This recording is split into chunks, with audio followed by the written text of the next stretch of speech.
राजमाँ की डायरी से वाणी चल रही है और कल जो वाणी हुई थी अंत में क्रम संख्या 113 113 और इस वाणी में था कि यह अश्रु बाधक नहीं प्रेम पथ के साधक हैं, मिटा रहे हैं स्वयं को एक की ही साध अर्थात आशा पर तिल तिल गल कर। और यही सिंपल सा भाव था कि भाई लोग समझें कि प्रेम पथ पे आगे बढ़ रहे हैं और आंसू अगर आंखों में आ रहे हैं तो मेरे लिए तो बाधा बन रहे हैं। बाधा नहीं है, ये तो एक साधना का रूप बन रहा है। और जो हमारा अहंकार है, जो झूठा अहंकार, उसको तिल तिल करके गला रहे हैं ये आंसू। और साध एक ही रहती है कि बस हम तो उस प्रेम पथ पर आगे बढ़ते रहें।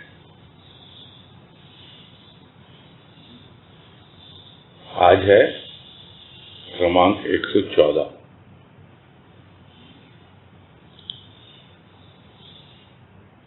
और इसमें कहा, कैसी है तेरी सृष्टि, प्रारंभ में रोना अंत में रोना, रोते आए रोते चले जीवन खोते चले, अभाव सागर में गोते लगा लगा कर सोते सोते ही हो गया जीवन का अंत। अब प्रायश्चित से क्या लाभ।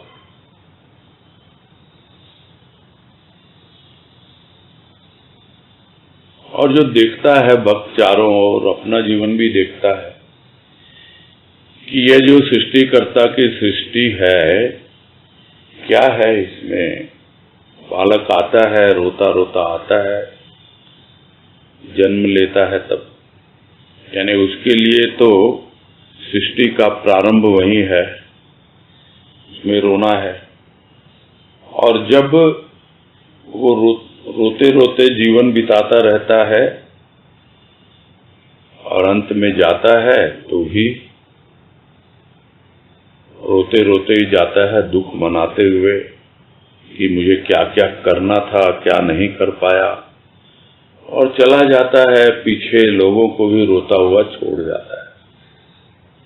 तो भक्त के मन में यही आता है कि ये तेरी कैसी सृष्टि है जहां रोना ही रोना है, रोते हुए आए और रोते हुए चले गए, प्रारंभ में रोना और अंत में रोना। इतना ही नहीं, पूरा जीवन ऐसे ही खोते चले गए, यानी बर्बाद करते हुए चले गए। खो दिया हमने अपने जीवन को पूरी तरह, किसमें, अभाव सागर में। ये सागर भाव सागर है और इस भाव सागर में ही भाव भी है, किंतु प्राणी रोता आता है, रोता ही चला जाता है और अभाव में ही गोते लगाता रहता है,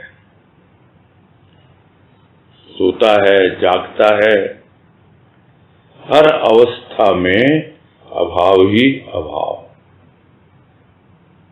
तो अभाव सागर में गोते लगा लगा कर खोते चले गए जीवन को। और इस प्रकार जागे ही नहीं, सोते सोते ही जीवन का अंत हो गया। जीवन का अंत आ गया। अब किस प्रकार का जीवन व्यतीत किया। आए प्रारंभ में कुछ समझ में ही नहीं आ रहा था, बालक थे, रोते रोते आए, फिर बड़े होने लगे तो देखा चारों ओर अभाव ही अभाव, इसकी कमी उसकी कमी, बस कमियों पर ही ध्यान गया और उन कमियों को पूरा करना, यानी अभाव सागर में गोते लगाना। और इस प्रकार जीवन व्यतीत होता रहा। जागृति आई नहीं अपने प्रति, और सोते सोते ही जीवन का अंत आ गया। यानी जो आध्यात्मिक जागृति होनी चाहिए थी वो नहीं हुई। सोते सोते ही बीत गया पूरा जीवन। देखता है अब अभी भी जागा नहीं है, सिर्फ देख पा रहा है और उसके लिए अफसोस कर रहा है, अरे कैसा जीवन मैंने बिता दिया, बस रोने में ही निकल गया, अभाव में ही निकल गया, सोते सोते ही निकल गया। क्या है ये जीवन, कैसे करूं, क्या करूं मैं अब, और क्या कर पाएगा? तो प्रथम तो पश्चाताप करता है, अफसोस करता है, दुख मनाता है, और फिर थोड़ा बहुत उसका उपाय सोचता है प्रायश्चित करने के लिए कि भाई चलो इसका प्रायश्चित ही कर लिया है तो क्या होगा, समय तो निकल गया, अब प्रायश्चित से क्या लाभ है? नहीं, थोड़ा बहुत तो दान पुण्य कर लें, थोड़ा तो तीर्थ कर लें, थोड़ा तो इधर हो लें, बस इस तरीके से अंत में प्रायश्चित करने की कोशिश करता है, किंतु उससे कोई लाभ नहीं होना है। क्योंकि जितनी जल्दी जाग जाए उतनी ही जल्दी जीवन का रूप बदल जाता है। तो भक्त प्रश्न कर रहा है सृष्टिकर्ता से, अरे भाई तुमने ये कैसी सृष्टि बनाई है? जब देखो जहां देखो सब रोते हुए ही दिखते हैं, रोते हुए आते हैं, रोते हुए चले जाते हैं, जागते ही नहीं, अभाव सागर में गोते ही गोते लगाते रहते हैं। और थोड़ा बहुत उनको समझ आती भी है, तब तक तो जीवन हाथ से फिसल चुका होता है। फिर प्रायश्चित करने से क्या लाभ है? कुछ करना है तो समय रहते ही करना है। ये है जीवन की अवस्था।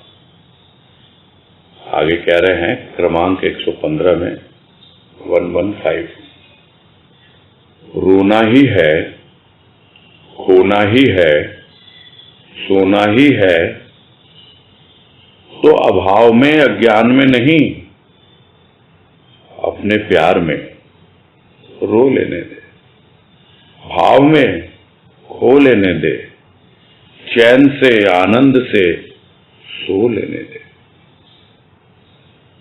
क्योंकि जीवन तो यही है, रोना है, खोना है और सोना है। यही तो बनाया है सृष्टिकर्ता ने। और वही प्रश्न कर रहा है भक्त कि कैसी तेरी सृष्टि है, और यदि मुझे रोना ही है, खोना ही है, सोना ही है, तो फिर मैं जो चाहता हूं वो क्या है कि रोऊं तो अभाव में क्यों रोऊं, मैं अज्ञान में क्यों रोऊं, रोऊं तो प्यार में रोऊं। जीवन को अगर खोऊं तो अज्ञान में क्यों खोऊं, भाव में खोऊं, अभाव में क्यों खोऊं? यानी पूरी तरह भाव में जीता रहूं, भाव में खो जाऊं, ताकि अभाव मेरे नजदीक ही ना आए। तुम्हारे प्रेम के आंसू बहते रहें तो फिर ये दुख और कष्ट के आंसू आएंगे ही नहीं। और जब जागृति आ जाएगी, जाग करके बिताया पूरा दिन, तो रात को सोएंगे अगर तो बड़े चैन से सोएंगे कि हाँ, हमने अपना पूरा दिन प्रभु के प्रेम में, उसके भाव में बिताया है। कि प्यार में खोए हैं, भाव में खोए हैं, प्यार में रोए हैं, भाव में रोए हैं, और इस प्रकार से हमने अपना जीवन व्यतीत किया है। और तब अगर जाएंगे भी ना दुनिया से, तो चैन से, आनंद से सोकर जाएंगे। कोई प्रायश्चित या पश्चाताप की कोई भी आवश्यकता नहीं प्रतीत हो। तो ऊपरी लक्षण तो एक ही दिखाई देते हैं कि रोना ही रोना, जीवन को खोना ही खोना और सोना ही सोना, यही तो है लोगों का जीवन। और दिखता है कि अगर यही जीवन है तो इसका रूप तो बदलना चाहिए ना। ऊपर से भले ही दिखे कि रो रहा है, लेकिन प्रभु के प्यार में रो रहा है, खो रहा है, प्रभु के भाव में खो रहा है, सो रहा है, प्रभु के आनंद में सो रहा है। तो यह जो एक रूपांतर हो जाता है, यह रूपांतर कोई बाहर का नहीं है, भीतर का है। यह जो ट्रांसफॉर्मेशन है, ये भीतर का होता है। ऊपर से कोई समझ नहीं पाता कि ये भक्ति कर रहा है, प्रभु के प्रेम और भाव में जी रहा है, जल्दी से कोई समझ नहीं पाएगा। और कोई दिखावे की होती भी नहीं है भक्ति। दिखावे की भक्ति कुछ और होती है, और वास्तविक भक्ति उसमें जरा भी लेश मात्र भी आडंबर नहीं होता, पाखंड और ढोंग नहीं होता, दिखावा नहीं होता। जो शो ऑफ करने में लगे रहते हैं वो वही जाने वो कैसी भक्ति कर रहे हैं। भक्त तो वैसा ही जीवन जीता है जैसा एक साधारण प्राणी जीता है, रोता है, खाता है, सोता है, किंतु उसका भीतर का जो रूप है वो बदल जाता है। आगे है क्रमांक 116 116, और इसमें कह रहे हैं, कोरा था यह दिल का सकोरा तेरे भाव के अभाव में। आज कोरा नहीं पूरा है, प्यार से, भाव से।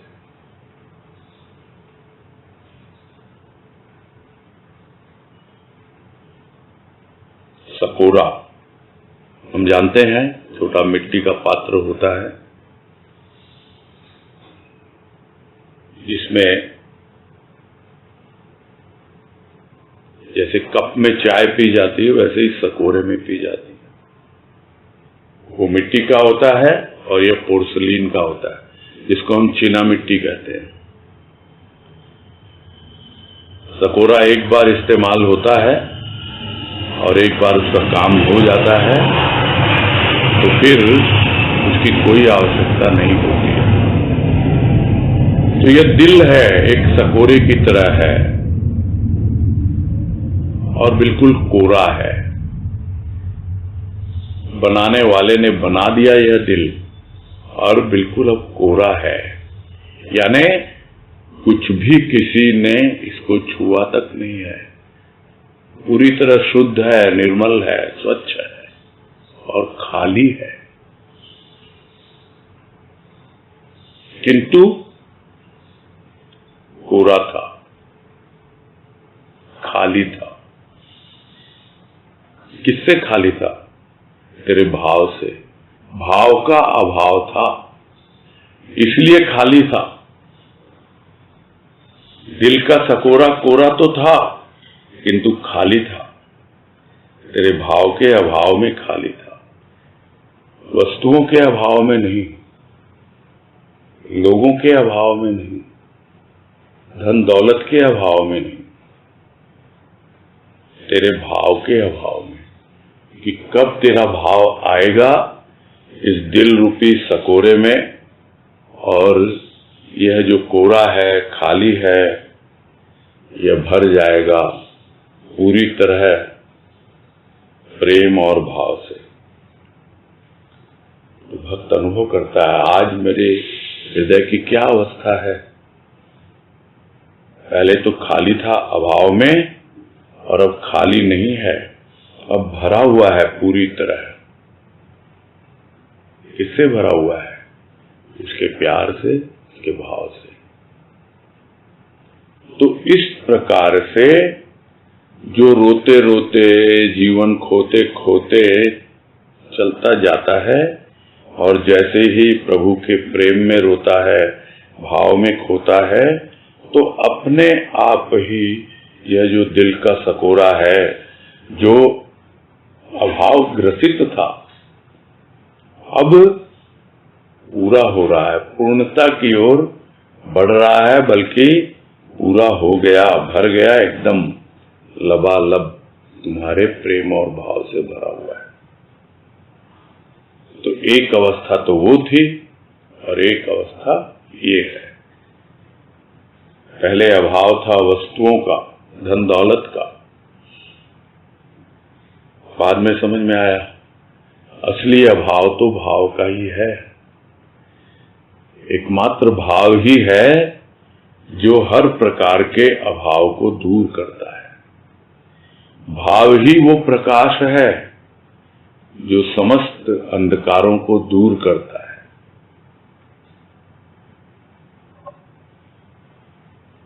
आया भाव, साथ में लाया प्रेम, इसलिए अब पूरा नहीं है, पूर्णता को उपलब्ध हो गया।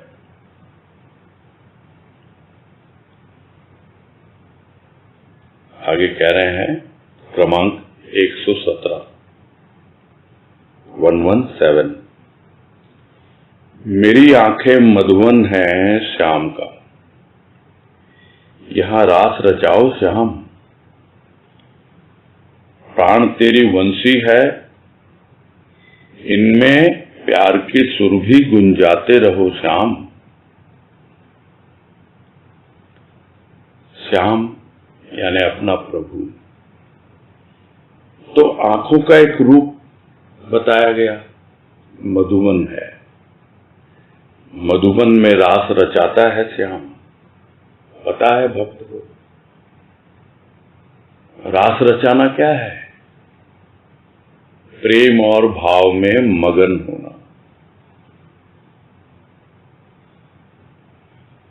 ये आंखें हैं, प्रतीक्षा कर रही हैं कि कब मेरा श्याम आए और इस मधुवन में रास रचाए, और इसीलिए पुकार करता है भक्त, आओ आओ ना प्रभु, आओ ना। आंखों में बस जाओ, प्राणों में बस जाओ, करते रहो रास, गुंजाते रहो अपनी वंशी की तान। तो ये आंखें मधुवन है श्याम का, और श्याम से यही गुजारिश है कि यहां रास रचाओ। हर किसी की आंखें नहीं होती मधुवन। मधुवन है क्या? एक ऐसा स्थान जहां चारों ओर फूल खिले हुए हैं, प्रसन्नता ही प्रसन्नता का भाव, खुशी ही खुशी, बस अगर कमी है तो अपने प्रभु की है, बस मेरी आंखों में बस जाए। और जब आंखों में बस जाता है तो बस जाता है, क्योंकि वो प्रेम है। फिर रास रचाता है, और जब रास रचाता है तो एक ध्वनि निकलती है, जैसे श्याम कोई बंसी बजा रहा है। बंसी बजा रहा है यानी फूंक मार रहा है। कहां फूंक मार रहा है? प्राणों में फूंक मार रहा है। ये प्राण तेरी बंसी हैं, इनमें फूंक मारो। हवा तो आती है और चली जाती है, किंतु इसमें प्यार की फूंक मारो। सुरभि गुंजाते रहो। सुरभि यानी सौरभ, सुगंध, गुंजाते रहो यानी वंशी से कुछ ऐसा सुर निकले कि उस सुर में एक ऐसी सुगंध आ जाए जो मेरे प्राणों में बस जाए। तुम्हारी श्वासें आ रही हैं, इन प्राणों में आ रही हैं। प्राणों की बंसी में तुम श्वास ले रहे हो, फूंक मार रहे हो, और उसमें एक ऐसी सुगंध आ रही है मधुवन की, वो मधुबन जहां रास रचाया जा रहा है, उसकी सुगंध पहुंच गई है प्राणों में, क्योंकि तुम्हारी सांसों की जो खुशबू है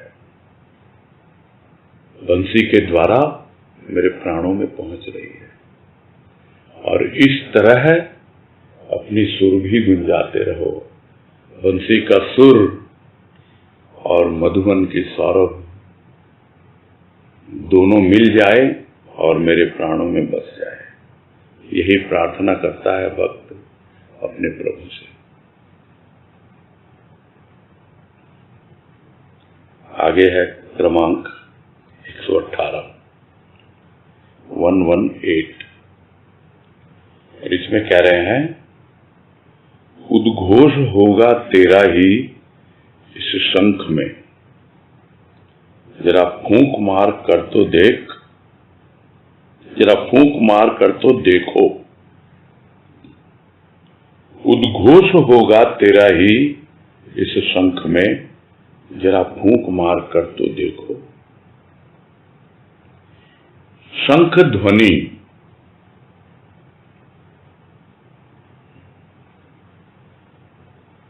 उद्घोष कहलाती है। उद्घोष यानी जोर से कुछ आवाज निकलती है।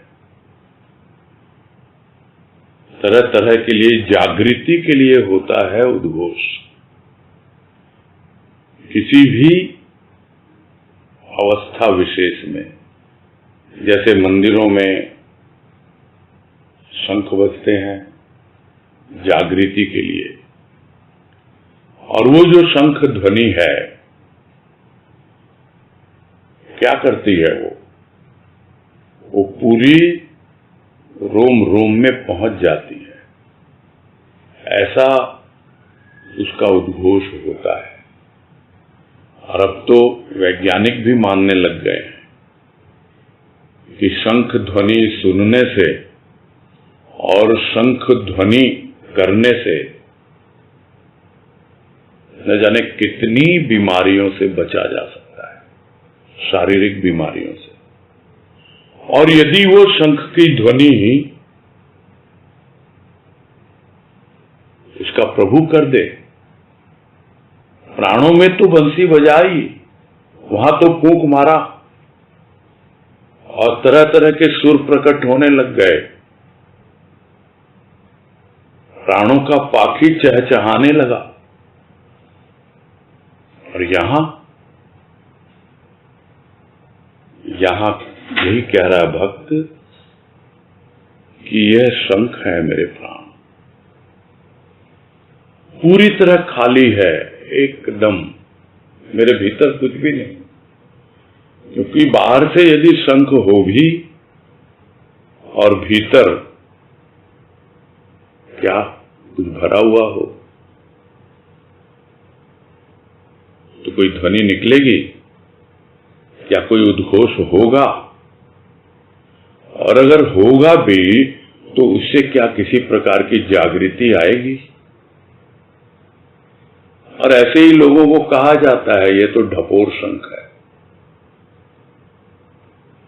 यानी केवल ऐसे ही बोलता रहता है। क्यों? क्योंकि प्रभु उसके भीतर से नहीं बोलता। जब प्रभु फूंकता है भीतर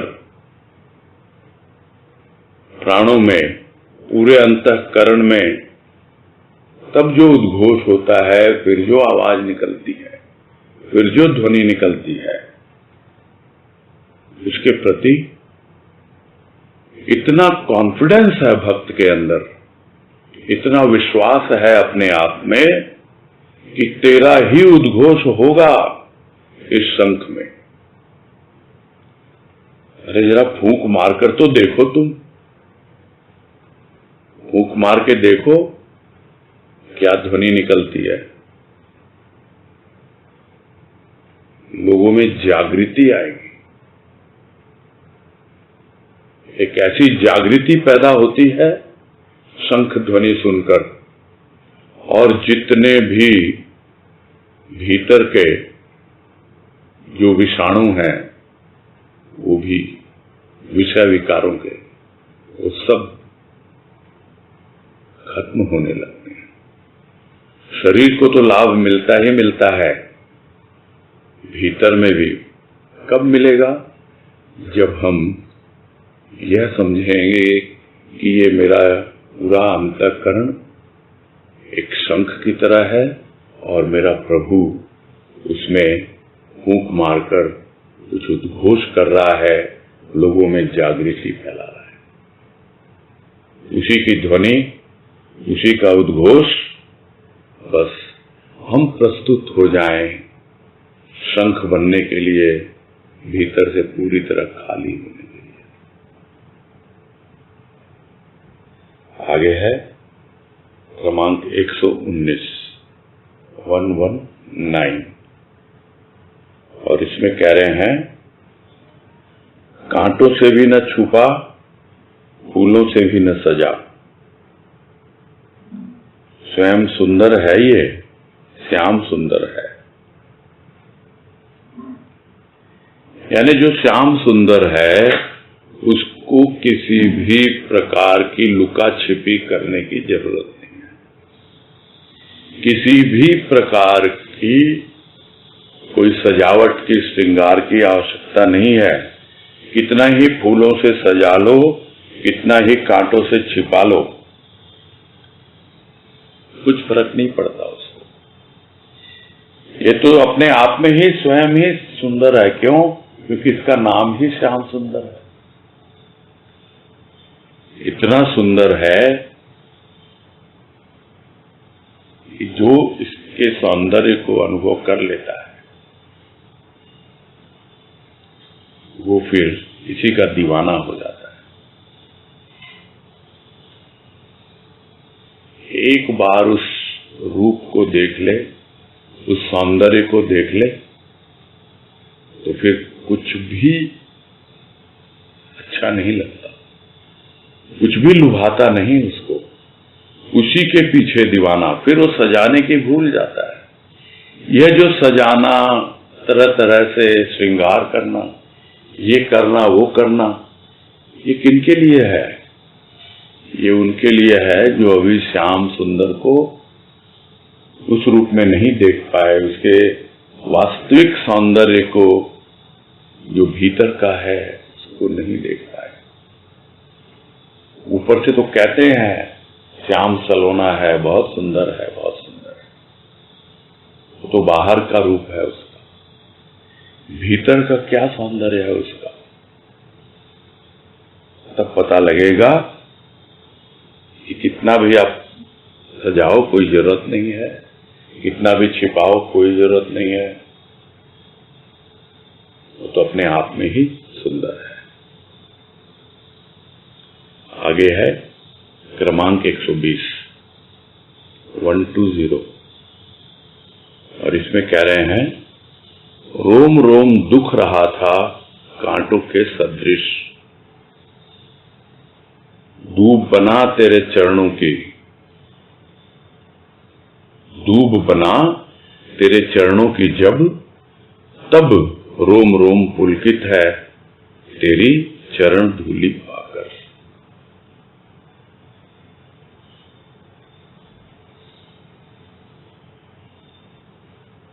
चुभ रहे हैं कांटे, रोम रोम में चुभ रहे हैं, दुख रहा है रोम रोम उन कांटों की चुभन से। किस लिए चुभ रहा है? सबकी अपनी अपनी अवस्था है।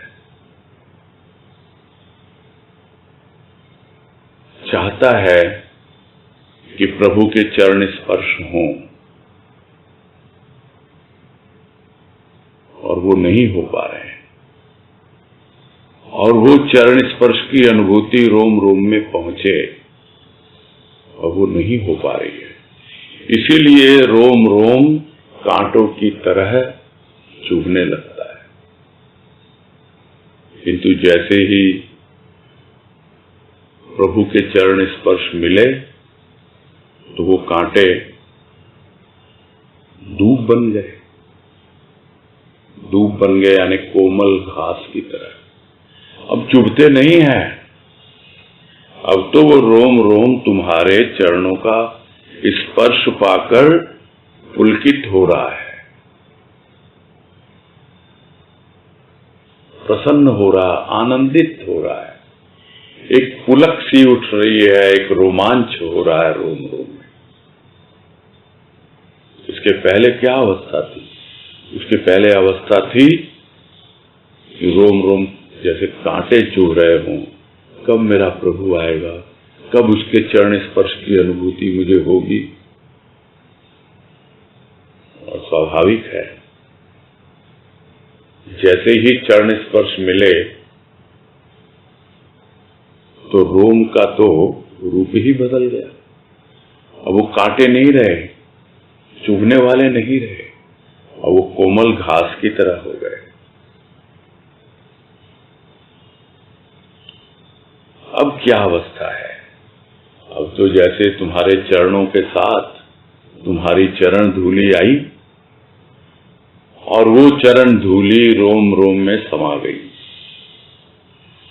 जैसे मिट्टी है, धूल भस्म की तरह है, सब जगह लग गई वो तो। जैसे साधु महात्मा राख लपेट लेते हैं अपने ऊपर, वैसे ही भक्त अपने प्रभु की चरण धूलि लपेट रहा है रोम रोम पर। और ये कोई ऊपरी नहीं है, ये एक आंतरिक अवस्था है, भीतर की अवस्था है, भीतर की अनुभूति है कि जैसे कांटे चुभ रहे हो वो अवस्था हो रही है रोम रोम में। और जैसे ही चरण स्पर्श की अनुभूति हुई तो जैसे पूरी तरह इतनी कोमलता आ गई और चरण धूलि रोम रोम में व्याप्त हो गई। तो भाव की अलग अलग अवस्थाएं हैं, और उस अवस्था में जब भक्त अनुभव करता है तो बार बार यही प्रार्थना करता है कि बस रोम रोम में तुम्हारी अनुभूति होती रहे, तुम्हारे स्पर्श की अनुभूति होती रहे। आगे है क्रम संख्या 121, 121।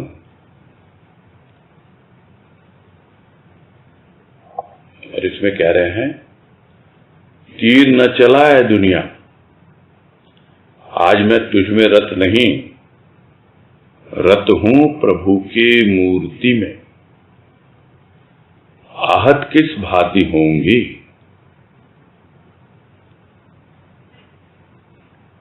और दुनिया को संबोधित कर रहे हैं। दुनिया की तो आदत है वाणी के वाण चलाने की, तीर चलाने की। बोले कितना भी बोल लो तुम, कितना भी सुना दो, मुझे कुछ नहीं सुनाई दे रहा है। क्यों? क्योंकि आज तो मैं तुझ में रत नहीं हूं, यानी तुझ पे ध्यान ही नहीं दे रही दुनिया में। एक समय था जब दुनिया में रत थी तो ये तीर मुझे चुभते थे कांटों के सदृश से। अब मेरे प्रभु की चरण धूलि पड़ गई है, अब मैं उसमें रत हूं, मुझे ये वाणी के वाण सुनाई ही नहीं दे रहे, तुम्हारे जो शब्दों के वाण हैं मुझे बिल्कुल चुभ नहीं रहे हैं। अब मुझे चुभ ही नहीं रहे क्योंकि मुझे सुन नहीं रहे। तो तुम अगर सोचो कि इसको चार बातें सुना करके मैं इसको चोटिल कर दूंगी, आहत कर दूंगी, चोट पहुंचाऊंगी, दुनिया अगर ये सोचे, बोले नहीं, हो ही नहीं सकती। मैं तो प्रभु की मूर्ति में पूरी तरह रत हूं। तुम्हारे शब्दों के तीर तो मेरे भीतर प्रवेश ही नहीं करेंगे।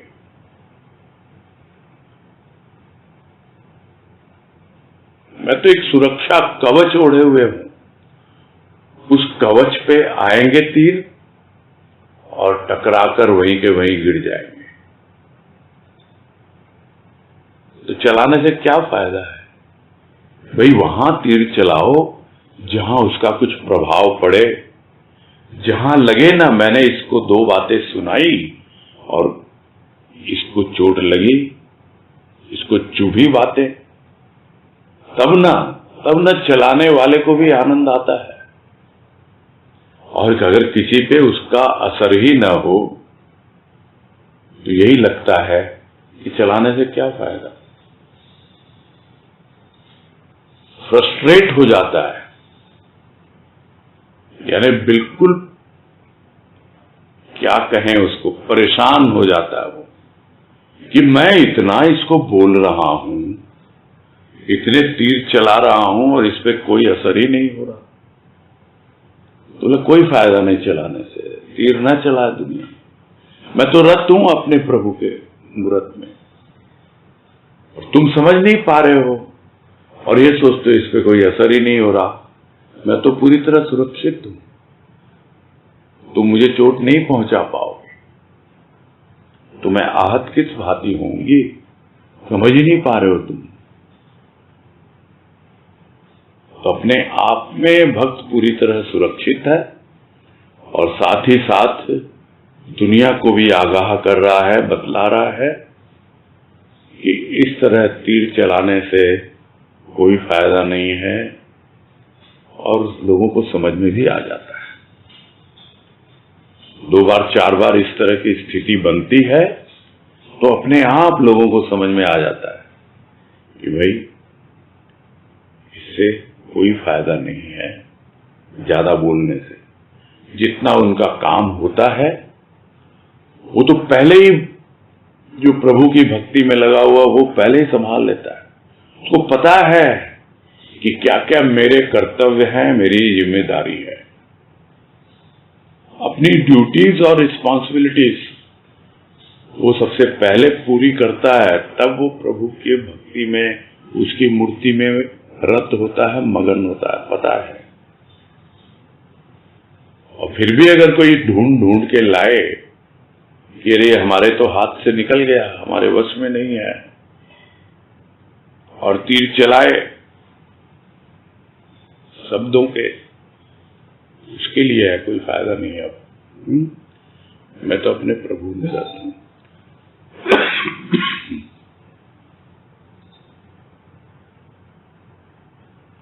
आगे है क्रमांक 122,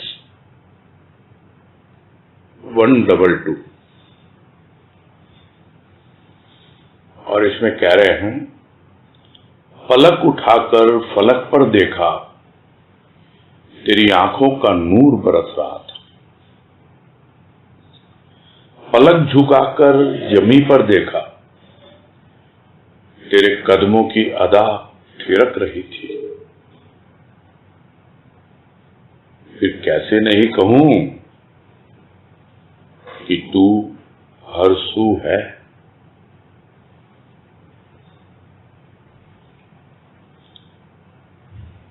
एक बार फिर पढ़ देते हैं। फलक उठाकर फलक पर देखा, तेरी आंखों का नूर बरस रहा था।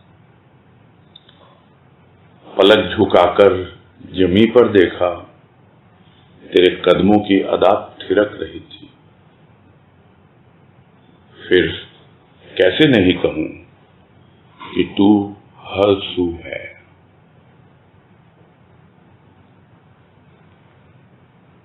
एक ऐसा अनुभव है भक्त का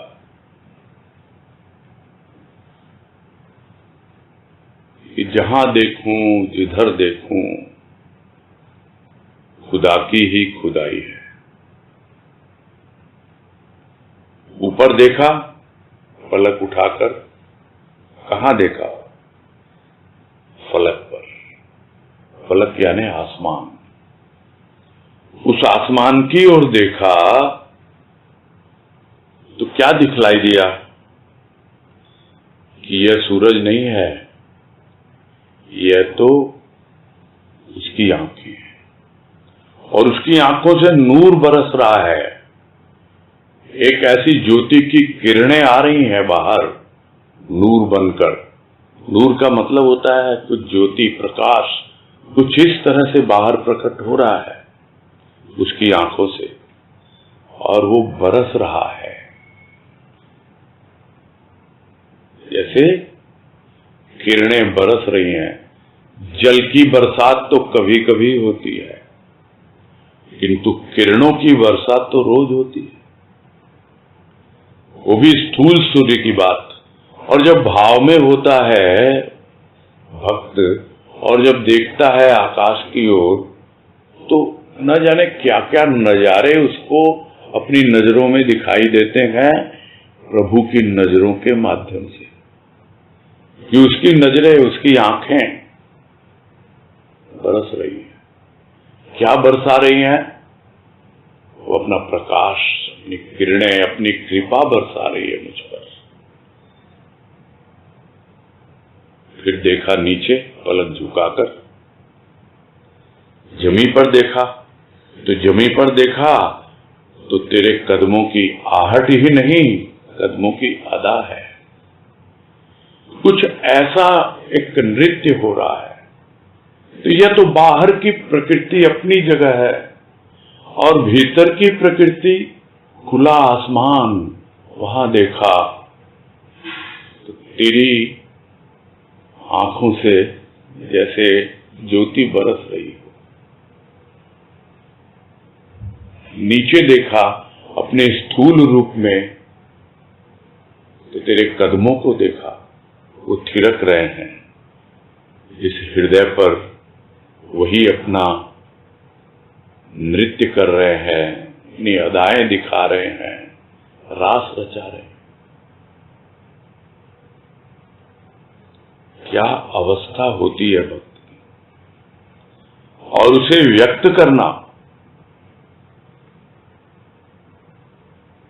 बहुत ही कठिन है, किंतु फिर भी बिना कहे रहा नहीं जाता। कहना आता भी नहीं और बिना कहे रहा भी नहीं जाता। यही तो अवस्था है। अब कितना व्यक्त हो पाता है, नहीं हो पाता है। यही कहता है, मैं तो जहां देखूं, जिधर देखूं, ऊपर देखूं, नीचे देखूं, दाएं देखूं, बाएं देखूं, भीतर देखूं, बाहर देखूं, कहां देखूं अब मैं? अरे हर जगह तू ही तो तू है। हर सू है, यानी चारों ओर पूरी सृष्टि में, बाहर भी तू, भीतर भी तू, तू ही तू है, और कोई है ही नहीं तेरे सिवा।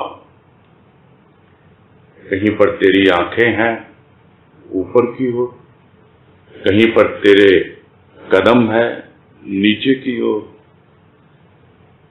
इससे अलग क्या कोई विराट रूप हो सकता है कि आकाश में उसकी आंखें, जमीन पर उसके कदम, और वो उसने पूरी सृष्टि को आविष्ठित कर रखा है, सबको अपने में समा रखा है, और फिर भी वो भक्त को अनुभव दे रहा है कि देख, मैं ही हूं तेरे भीतर, मैं ही हूं तेरे बाहर, वो कोई और नहीं है। तो क्यों नहीं कहूं?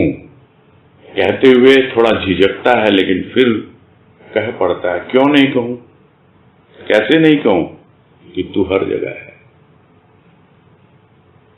तो एक तो कहता है अनुभव करके, और एक कहता है सुनी सुनाई बात, वो एक अलग बात है। तो चाहे ऊपर नीचे चारों हो, सुना हुआ है सबका, हर जगह है भगवान, किंतु जो अनुभव कर लेता है, सोचे कितनी बड़ी कृपा है उसके ऊपर। आगे है क्रमांक 123, 1, 2, 3। इसमें कह रहे हैं, दिशाओं से क्या आशा करूं कि ये मुझे अपना बनाएंगे? आशा तो आपसे है, अपने आप से है, कि गुंजाकर तेरा प्यार इन दिशाओं में, इन्हें अपनी ओर आकर्षित कर लूंगी, अपना बना लूंगी। फिर पढ़ देते हैं, दिशाओं से क्या आशा करूं कि ये मुझे अपना बनाएंगी। आशा तो आपसे है, अपने आप से है कि गुंजाकर तेरा प्यार इन दिशाओं में, इन्हें अपनी ओर आकर्षित कर लूंगी, अपना बना लूंगी।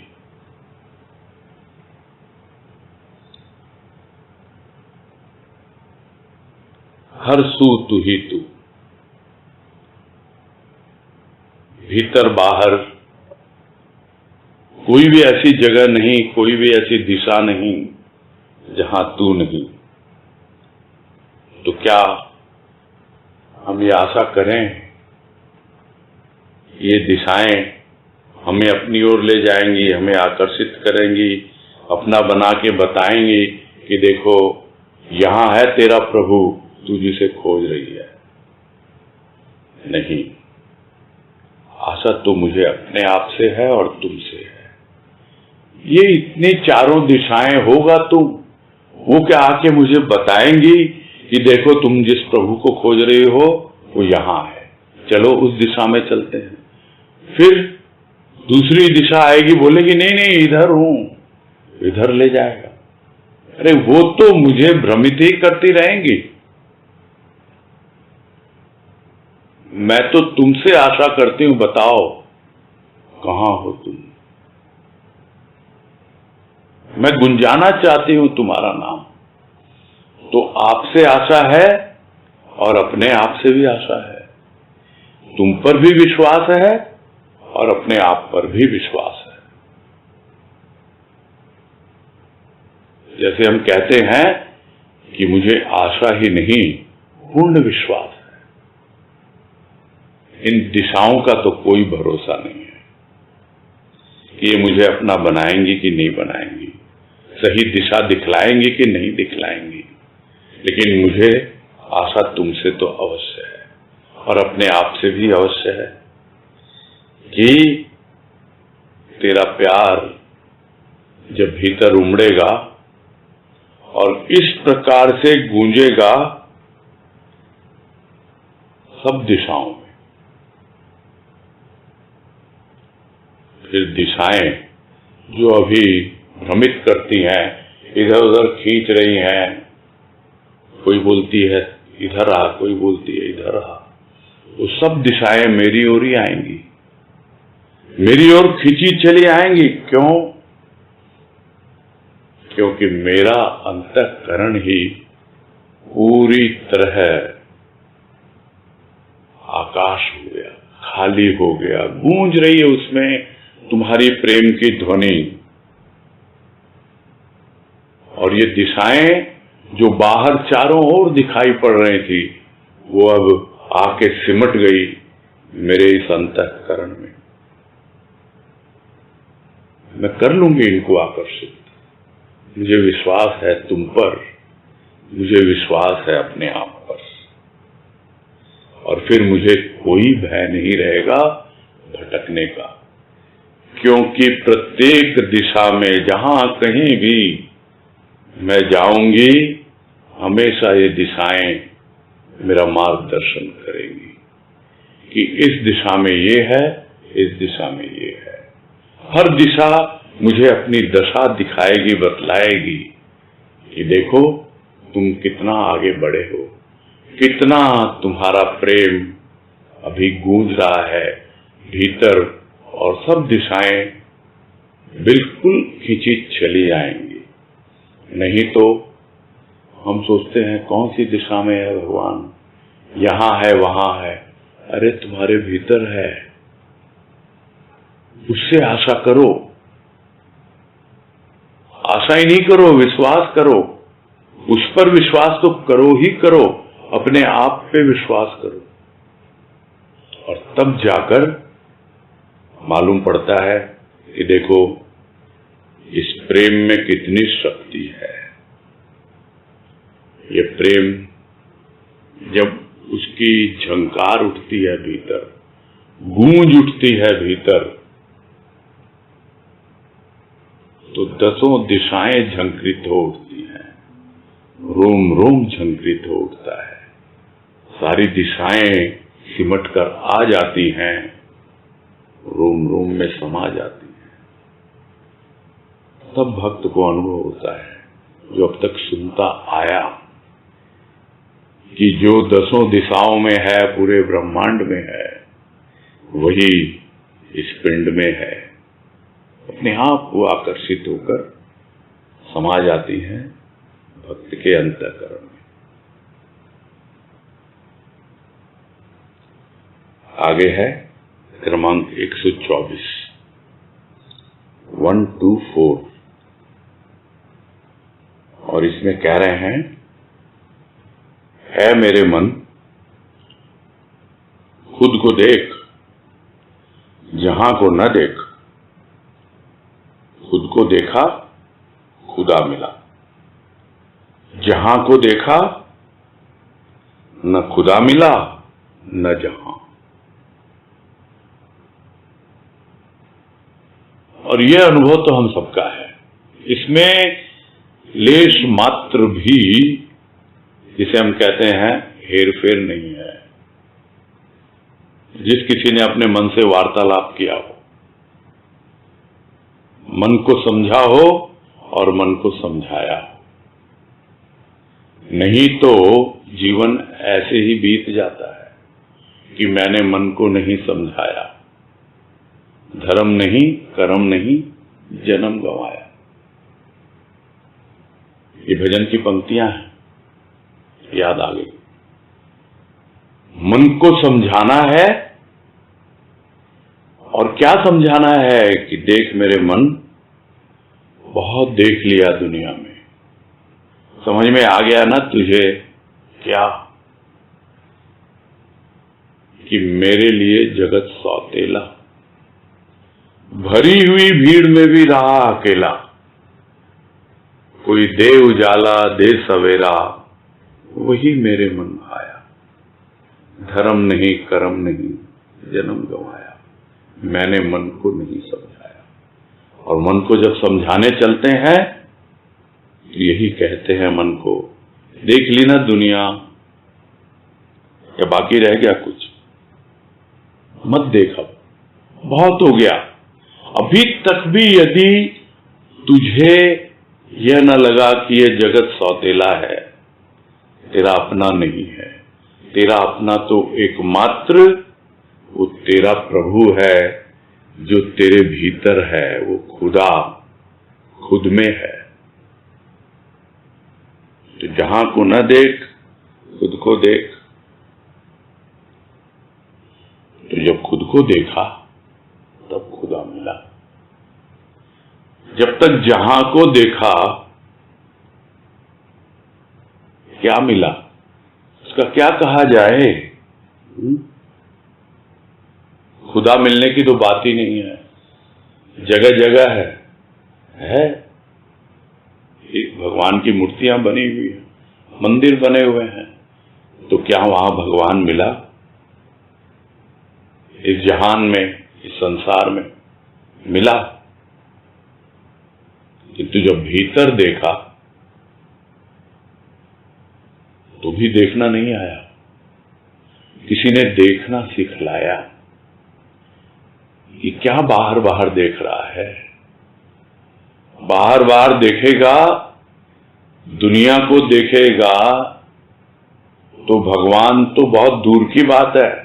और जिस दुनिया को तू देख करके अपना बनाना चाहता है, वो तेरी अपनी है ही नहीं, वो तो सौतेली है।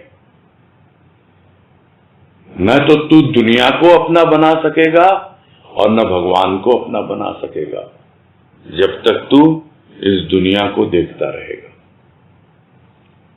किंतु जब तू अपने आप को देखेगा, अरे मैं तो नितांत अकेला हूं, कौन है मेरे साथ, कौन है?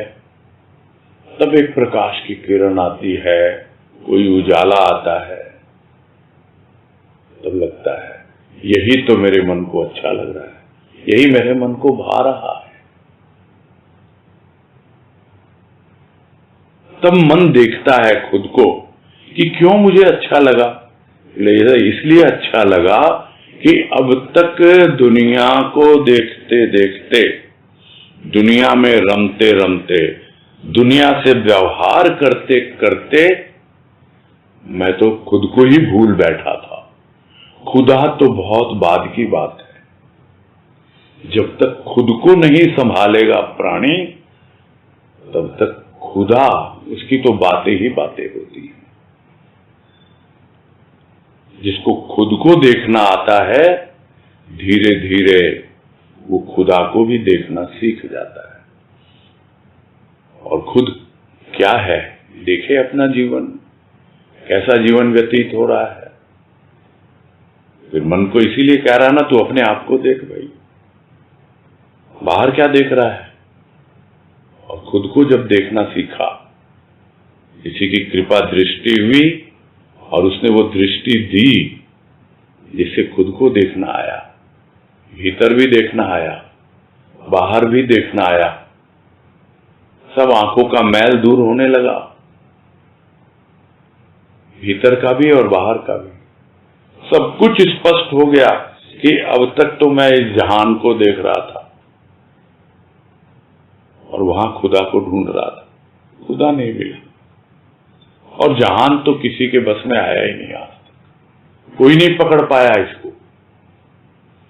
हाँ, अपने आप को तुम बस में कर सकते हो, अपने मन को संभाल सकते हो, उससे वार्तालाप करके, उसको समझा बुझाकर, उसको समझकर, उसको देखकर कि हाँ भाई खुद को देख, तब जाकर तुझे खुदा मिलता है। और यह सभी भक्तों का अनुभव है। बस यही पूरा करते हैं।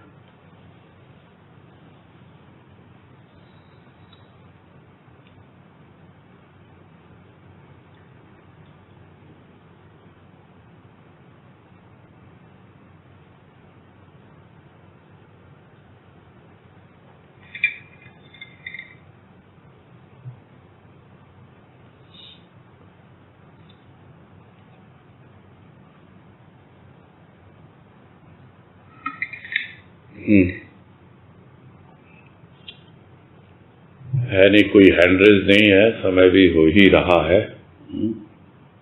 2 बजने वाले ही हैं, पूरा करते हैं फिर। हरिओम जी। हाँ, हरिओम हरिओम। हरिओम सभी को। सबको हरिओम। हरिओम। सभी को सबको हरिओम। हरिओम। हरिओम। हरिओम। सबको हरिओम।